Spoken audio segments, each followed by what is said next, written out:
नमस्कार, आप देख रहे हैं प्राइम टीवी और मैं हूं आपके साथ मुस्कान अजमानी। रुक करेंगे मध्य प्रदेश की बड़ी खबरों की ओर, जहां लोकसभा चुनाव के लिए सभी पार्टियां ताबड़तोड़ चुनावी प्रचार में जुटी हैं। वहीं खुद मध्य प्रदेश के मुख्यमंत्री डॉक्टर मोहन यादव ने चौथे चरण के मतदान को लेकर अपनी कमर कस ली है, जिसके तहत सीएम आज मंदसौर, रतलाम, उज्जैन और देवास लोकसभा क्षेत्रों के चुनावी प्रचार पर जुट जाएंगे। इस दौरान मुख्यमंत्री डॉक्टर मोहन यादव प्रत्याशियों के समर्थन में जनसभा और रोड शो करते हुए जनता से आशीर्वाद मांगेंगे। तो चौथे चरण के लिए मध्य प्रदेश में भी तैयारियां तेज हो गई है। इसी बीच मुख्यमंत्री मोहन यादव चुनावी प्रचार करते हुए नजर आएंगे, जनता से अपील करेंगे और साथ ही साथ जनता से बड़े पैमाने पर सहयोग मांगेंगे और विशाल जनसभा और रोड शो के जरिए आज लोगों से मुखातिब होंगे मध्य प्रदेश के मुख्यमंत्री डॉक्टर मोहन यादव।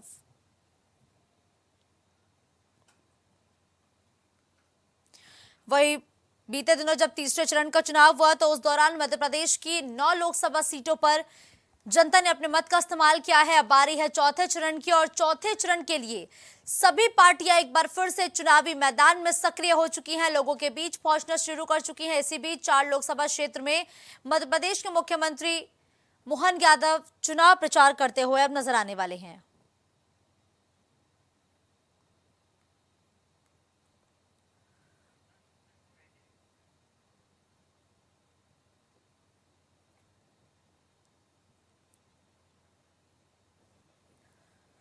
तो देखिए, लगातार लोकतंत्र के महापर्व अपने अंतिम पड़ाव की ओर बढ़ता जा रहा है। तीसरे चरण का चुनाव बीते दिनों संपन्न हो चुका है और तीसरे चरण के चुनाव संपन्न होने के साथ ही आधी से ज्यादा लोकसभा सीटों पर चुनाव खत्म हो चुके हैं और अब बारी है चौथे चरण की। चौथे चरण के लिए सभी पार्टियों ने कमर कस ली है। वही मतदान को लेकर सीएम यादव भी अब सक्रिय हो गए हैं। चौथे चरण की जनता को साधने की कोशिश करते हुए मध्य प्रदेश के मुख्यमंत्री मोहन यादव 4 अलग अलग लोकसभा क्षेत्रों में पहुंचेंगे, जनता से मुलाकात करेंगे, जनता से आशीर्वाद मांगेंगे और साथ ही साथ एनडीए 400 पार का नारा हासिल करने की पूरी पुरजोर तरीके से कोशिश मुख्यमंत्री मोहन यादव करने वाले हैं।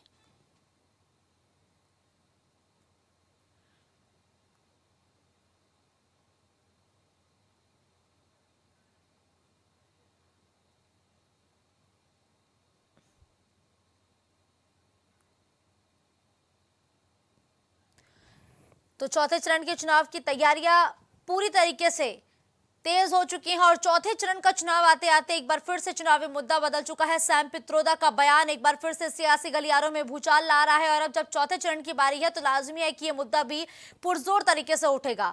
इसी बीच मतदान को लेकर सीएम डॉक्टर मोहन यादव भी कमर कस चुके हैं। वो जनता के बीच पहुंचने वाले हैं और चौथे चरण की जनता को साधने के लिए मुख्यमंत्री मोहन यादव आज 4 अलग अलग लोकसभा क्षेत्रों के दौरे पर पहुंचेंगे, जहां वो जनता को संबोधित करेंगे, रोड शो के जरिए बड़े पैमाने पर लोगों से अपील करेंगे बीजेपी प्रत्याशी को जिताने की।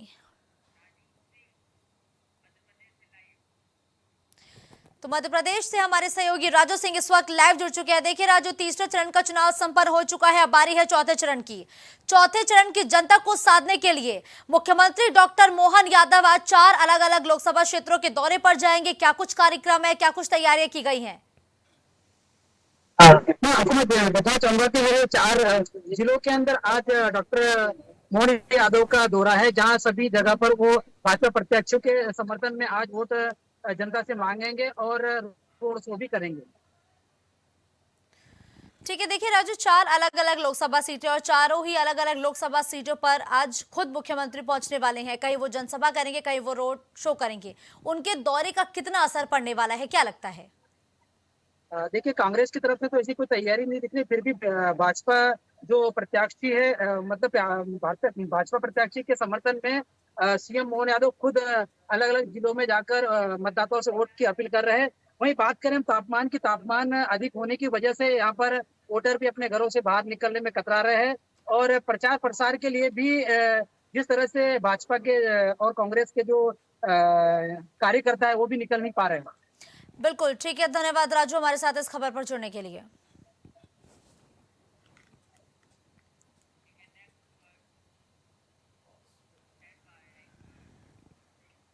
लोकसभा चुनाव 2024 में 7 मई को तीसरे चरण के वोट डाले गए। इस दौरान मध्य प्रदेश की 9 और छत्तीसगढ़ की 7 लोकसभा सीटों पर वोटिंग देखने को मिली और इन सभी सीटों पर सुबह से ही वोटर्स में मतदान को लेकर मिला जुला उत्साह देखने को मिला है। साथ ही तीसरे चरण में एमपी की 9 सीटें मुरैना, भिंड, ग्वालियर, गुना, सागर, विदिशा, भोपाल, राजगढ़ और बैतूल में वोटिंग हुई है। इन 9 सीटों पर 127 उम्मीदवारों का जो भाग्य है वो ईवीएम में कैद हो गया। और बीते दिनों जब तीसरे चरण के चुनाव संपन्न हुए तो मध्य प्रदेश की भी 9 सीटों पर वोट डाले गए, जिनमें से बैतूल ऐसी सीट थी जिसमें दूसरे चरण में चुनाव होना था, लेकिन बसपा उम्मीदवार के निधन के बाद यहां पर चुनाव स्थगित किया गया और जब तीसरे चरण की बारी आई तो बैतूल में भी वोटिंग हुई है। लेकिन अब खबर यह भी है कि बैतूल में जिस गाड़ी में ईवीएम मशीनें रखी थी वो गाड़ियों के जलने की बात भी निकल के सामने आ रही है। तो अब अटकलें है कि क्या एक बार फिर से बैतूल में चुनाव होंगे। फिलहाल अब इस बात से पर्दा उठना है, लेकिन उसके बावजूद जो लगातार वोटिंग परसेंटेज घट रहा है ये एक बहुत ही बड़ी चुनौती बन रही है।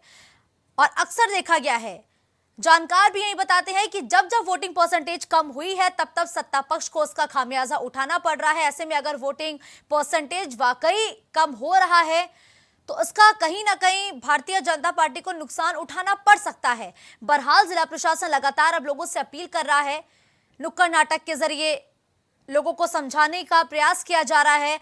स्कूली बच्चों ने मोर्चा संभाला है, वो रैलियां करते हुए नजर आ रहे हैं, लोगों को जागरूक कर रहे हैं, वोटर्स को जागरूक कर रहे हैं कि आप घरों से बाहर निकले। लेकिन अब बारी है चौथे चरण की। चौथे चरण में नेता दमखम तो दिखा रहे हैं, लेकिन फिलहाल जो बीते दिनों तीसरे चरण की वोटिंग हुई है उसमें मतदान प्रतिशत कम रहा है। अब ये बड़ा सवाल है कि आखिर लगातार घटता वोटिंग परसेंटेज किस पार्टी को परेशान कर रहा है, किसका नफा और किसका नुकसान होना है।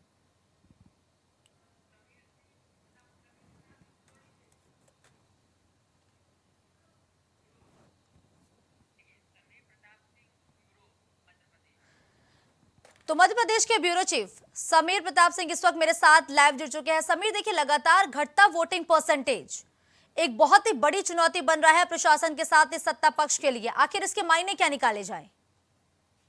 लगातार वोटिंग प्रतिशत घटता जा रहा है, उसको लेकर कहीं ना कहीं भाजपा प्रत्याशियों को लेकर भी मायूसी है जनता के बीच में। कई जगह पे प्रत्याशियों का विरोध भी किया जा रहा था, फिर भी उनको टिकट दी गई है और उसके बाद ये हर जगह पे वोटिंग प्रतिशत घट रहा है। पहले और दूसरे चरण के से इस बार तो मध्य प्रदेश में वोटिंग परसेंट सही रहा है और इसके बाद कुल मिलाकर लगभग 66.50 के आसपास इसका वोटिंग परसेंट रहा है इस बार। लेकिन देखिए समीर, जो आंकड़े सामने आ रहे हैं उनमें ये तो बात स्पष्ट है कि 2019 से अगर हम 2024 के लोकसभा में वोटिंग परसेंटेज के आंकड़े को कंपेयर करें तो मध्य प्रदेश में कोई बहुत ज्यादा असर देखने को नहीं मिल रहा है। लेकिन विधानसभा चुनाव से अगर हम इसी डेटा को कंपेयर करें तो बहुत बड़ा अंतर नजर आ रहा है कि विधानसभा चुनाव में ज्यादा बड़ी संख्या में लोग घरों से बाहर निकले, लेकिन लोकसभा चुनाव के दौरान ऐसा नहीं देखने को मिल रहा है।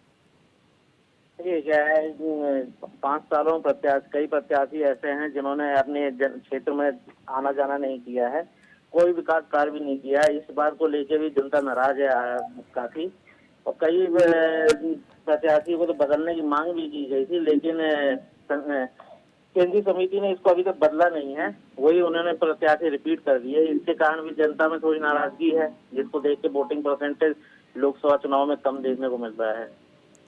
बिल्कुल, लेकिन अगर हम समीर यही आंकड़ा 2019 से कंपेयर करें, सिर्फ तीसरे चरण की मैं बात कर रही हूं, तो क्या लगता है कि तीसरे चरण का जो वोटिंग परसेंटेज है वो 2024 में बढ़ा है 2019 के कंपैरेटिवली?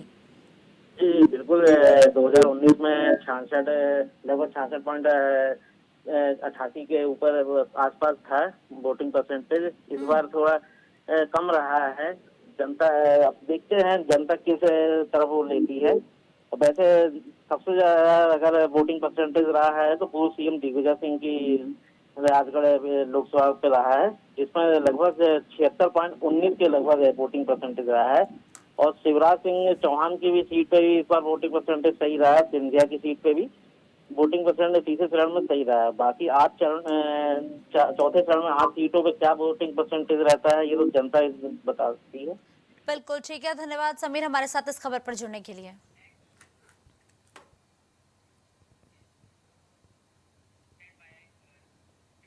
कांग्रेस नेता और पूर्व एमआईसी सदस्य लक्ष्मीबेन ने मंडल प्रदेश विद्युत मंडल में एक बहुत बड़े घोटाले के मामले का संज्ञान लिया है, जहां उन्होंने विद्युत मंडल से आरटीआई लगाकर सभी दस्तावेजों की जानकारी निकाली है, जिसमें यह बात स्पष्ट हो गई है कि जिस कंपनी को इंदौर और भोपाल से पहले स्मार्ट मीटर लगाने में अयोग्य घोषित किया जाता है, लेकिन जबलपुर और भोपाल कार्यालय से योग्य मानते हुए अल्फानोर प्राइवेट लिमिटेड को 22,000 करोड़ का ठेका दे दिया जाता है।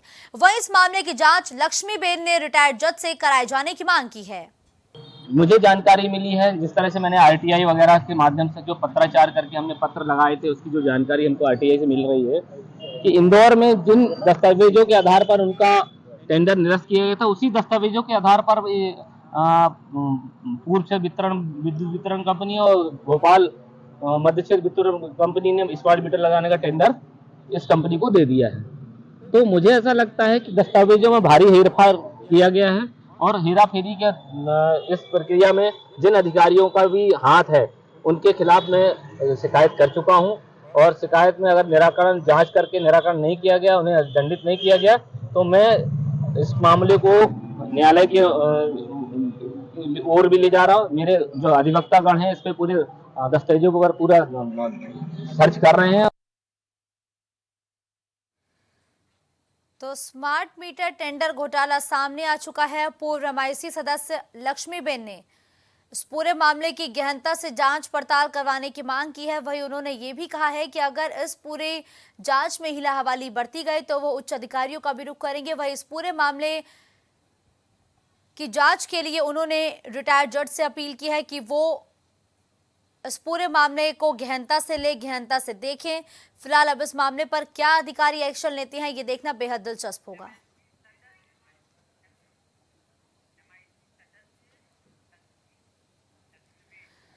तो एमआईसी सदस्य लक्ष्मीबेन भी इस वक्त मेरे साथ फोन लाइन पर जुड़ चुके हैं। देखिए, स्मार्ट मीटर टेंडर ये मामला बहुत बड़ा है और आप इसमें लगातार ये कह रहे हैं कि बड़े पैमाने पर घोटाला हुआ है। कैसे इस बात का खुलासा हुआ आपके सामने? देखिए, इसमें जहाँ तक मेरी जानकारी में है कि जिस कंपनी को यहाँ पर मध्य प्रदेश में टेंडर दिया गया है, उस कंपनी ने पहले भी टेंडर डाला था यहाँ पर, जिस पर इंदौर विद्युत मंडल ने और भोपाल मंडल विद्युत मंडल द्वारा इस कंपनी को अयोग्य करार दिया था। और अयोग्य करार देने के बाद इनको दोबारा उसी कंपनियों के द्वारा इंदौर को छोड़कर जबलपुर और भोपाल में स्मार्ट मीटर लगाने का कार्य सौंप दिया गया, आवंटित कर दिया गया है। और मुझे ऐसा लगता है कि जिन दस्तावेजों का इस्तेमाल उन्होंने पूर्व में जब इनका टेंडर निरस्त हुआ था, उन्हीं दस्तावेजों का इस्तेमाल दोबारा भी किया गया है जी। और जिस दस्तावेज के आधार पर इन्हें रिजेक्ट किया था, उसी दस्तावेज के आधार पर इनको दोबारा टेंडर देना एक कहीं न कहीं जांच का विषय है। बिल्कुल। देखिए लक्ष्मीबेन जी, आपने ये बड़े पैमाने पर घोटाले का खुलासा किया है, आपके पास कई साक्ष्य भी मौजूद है, कई तथ्य भी मौजूद है। अब इस मामले पर आप क्या कार्रवाई की मांग चाह रहे हैं और आपको क्या लगता है कि इस घोटाले में किसकी संलिप्तता है? मुझे ऐसा लगता है कि इस घोटाले में कहीं न कहीं विद्युत मंडल के अधिकारियों की सांठगांठ का पूरा रोल है इसमें। और मैंने इसको कांग्रेस पार्टी के बैनर के तले इस मामले को उठाया है। साथ ही मैंने एक लीगल नोटिस भी एमडी विद्युत मंडल को दिया हुआ है, भोपाल और जबलपुर को। और इस घोटाले में जिस तरह के दस्तावेजों में हेराफेरी गई है, उसका उल्लेख उस लीगल नोटिस में दिया गया है। साथ ही मेरे द्वारा जनहित याचिका की भी तैयारी की गई है दस्तावेजों के आधार पर। जी बिल्कुल, बहुत बहुत धन्यवाद लक्ष्मीबेन जी हमारे साथ जुड़ने के लिए।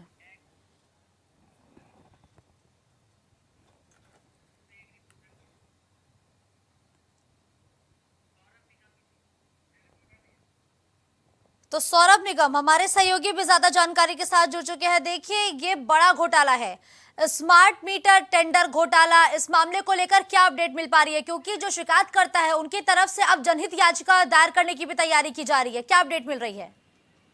देखिए मुस्कान जी, इस मैटर पर हमने अधिकारियों से भी संपर्क करने की कोशिश करी कि भाई ऐसा क्या हो गया चंद दिनों में कि जो पहले इंदौर से और भोपाल से जो आवेदन रिजेक्ट किया जाता है और जबलपुर से और फिर भोपाल से ही वो आवेदन मान्य घोषित कर दिया जाता है। इन्हें चंद दिनों में ऐसी कंपनी क्या कर लेती है कि इनको वही काम सौंप दिया जाए, जिसमें कि इंदौर से इनका लेटर जो हमको मिला है, लक्ष्मीबेन जी ने हमको दिखाया है, उसमें साफ नीचे लिखा है कि इस कंपनी को किसी इस स्मार्ट मीटर लगाने का किसी भी प्रकार का अनुभव नहीं है, इसलिए इनसे टेंडर के बारे में किसी भी प्रकार की बातचीत करना या कुछ करना उपयुक्त नहीं है। लेकिन देखिए, बिना हस्ताक्षर के तो टेंडर आगे पास हो नहीं सकता है। ऐसा होगा नहीं कि कंपनी ने बिना कहीं से हस्ताक्षर लिए, बिना कहीं से परमिशन के उन्होंने काम शुरू कर दिया।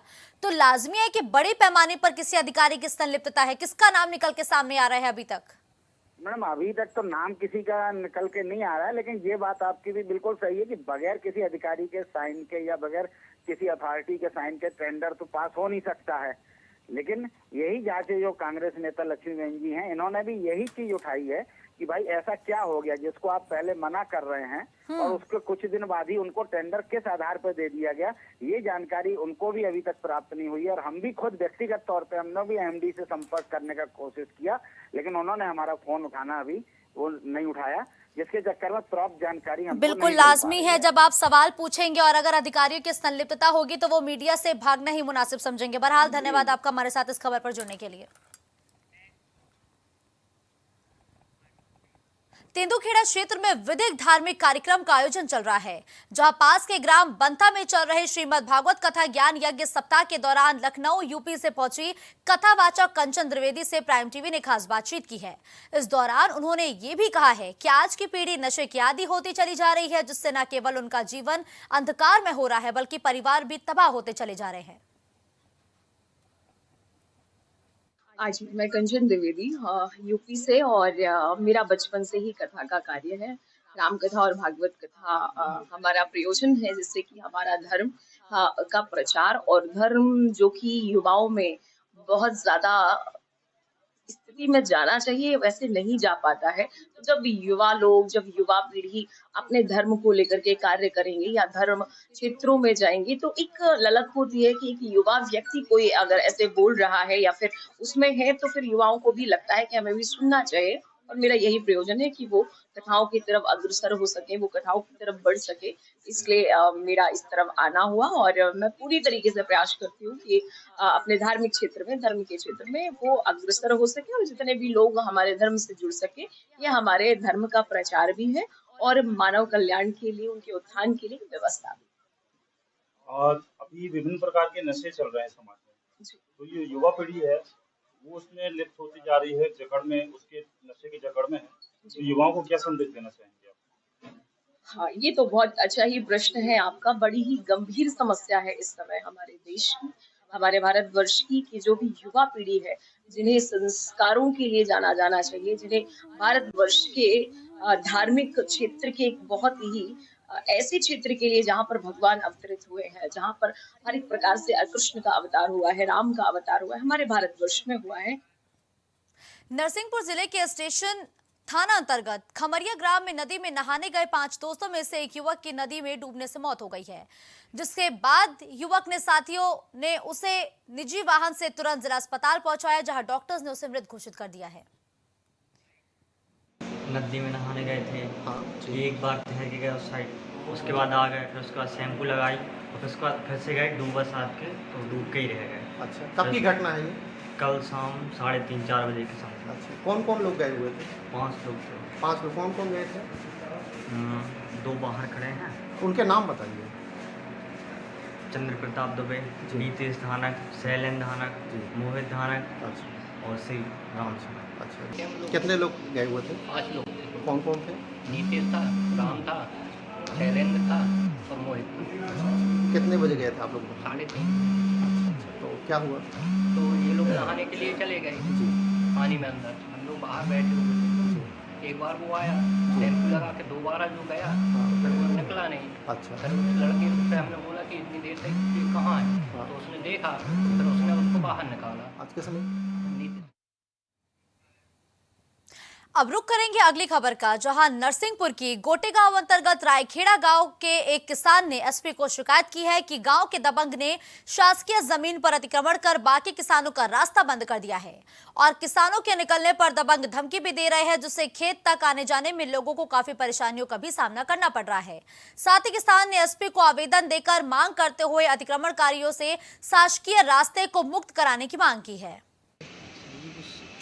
दबंग लोग घरी भी हैं, सरकारी ज़मीन है, इस पे रास्ता अपन निकल वो चाह रहा है, निकल नहीं दे रहा। अच्छा, अपन निकल वो चाह तो दम दे रहे, यहाँ से रास्ता मस्त नहीं है। अच्छा, यहाँ से नहीं निकलना दिया। अच्छा, परेशान कर रहा है सर। कब से- चला दिया कब से परेशान कर रहे हैं पिछली आप? बार निकलवाई से जगह बा अच्छा। मारो न खम्मा में पटाख है हम्म, अलग फेंक दे और फिर पिलाव चला दिया। अच्छा अच्छा। अपन मना करते हैं दम देते किस तरह की दम देते हैं आपको? दम दे यहाँ से रास्ता मास्ता नहीं है इसने कल भी काम नहीं अच्छा, तो बोलना हम शासकीय कहाँ से जमीन। निकले? शासकीय जमीन है वो। शासकीय जमीन। और अवैध कब्जा करने अबे की कोशिश कब्जा है सर किए हुए हैं, 3-4 एकड़ 5 एकड़ जोत रहा है अपन अच्छा। थोड़ी सी जगह नहीं दे रहे निकल। निकालने के लिए जगह नहीं दे रहे हैं। सौसर के पांडुरा जिले में शराब का कारोबार मनमाने तरीके से लगातार संचालित हो रहा है और ठेकेदार मनमानी कीमत में अपनी दुकानों से शराब तक बेच रहे हैं। साथ ही पूरे जिले में शराब माफिया सक्रिय है जो अवैध शराब का काला कारोबार धड़ल्ले से कर रहे हैं। बीते 3 दिन पहले ही रामाकोना में शराब की कीमतों को लेकर हुए विवाद के बाद कई लोगों ने पुलिस के पास पहुंचकर मामला भी दर्ज कराया, जिस पर अब तक आबकारी विभाग और पुलिस ने कोई जांच करवाई ही नहीं है, जिसके चलते रामाकोना शराब दुकान में ठेकेदार मनमानी कीमत में शराब बेच रहे हैं। इस बात का एक स्टिंग ऑपरेशन करने के बाद ये बात सामने आई है कि जो कीमत शराब की बोतल पर लिखी गई है उससे ज्यादा कीमत ठेकेदार वसूल रहे हैं। हालांकि पुलिस ने अब तक इस मामले में केवल एक पक्षीय कार्रवाई की है, जबकि शराब दुकान में मौजूद ठेकेदार के गुर्गों ने युवकों के साथ जमकर मारपीट की थी। और जो फरियादी है उसको भी नाम पूरे सभी लोगों को नहीं मालूम है अच्छे से, तो जो वीडियो फुटेज मिलेंगे सीसीटीवी कैमरे के उसके आधार पे हम आगे इन्वेस्टिगेशन आगे बढ़ाएंगे। जो भी नाम सामने आएंगे उनके खिलाफ कार्रवाई की जाएगी।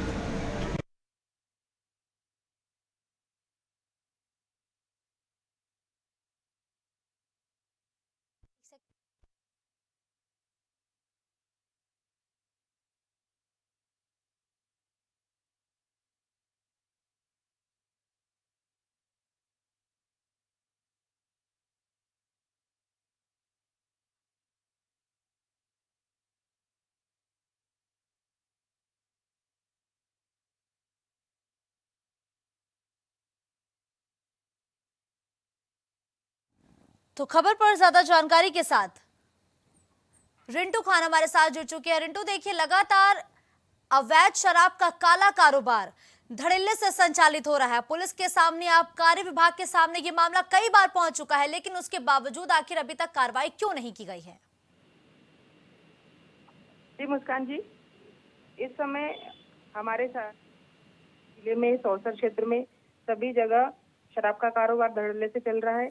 शराब की कीमतें बढ़ाकर बेच रहे हैं और सारे अधिकारियों को कई बार जानकारी दे चुके हैं, लेकिन उसके बावजूद कोई कार्रवाई नहीं हो रही है। 3 दिन पहले जो मामला हुआ था वो भी शराब की कीमतों को लेकर मारपीट हुई थी, उसमें पीड़ितों को चोट भी लगी थी, लेकिन एक पक्षी कार्रवाई हुई। सिर्फ शराब दुकानदार की शिकायत दर्ज की गई है और पीड़ितों की कोई सुनवाई नहीं हुई है।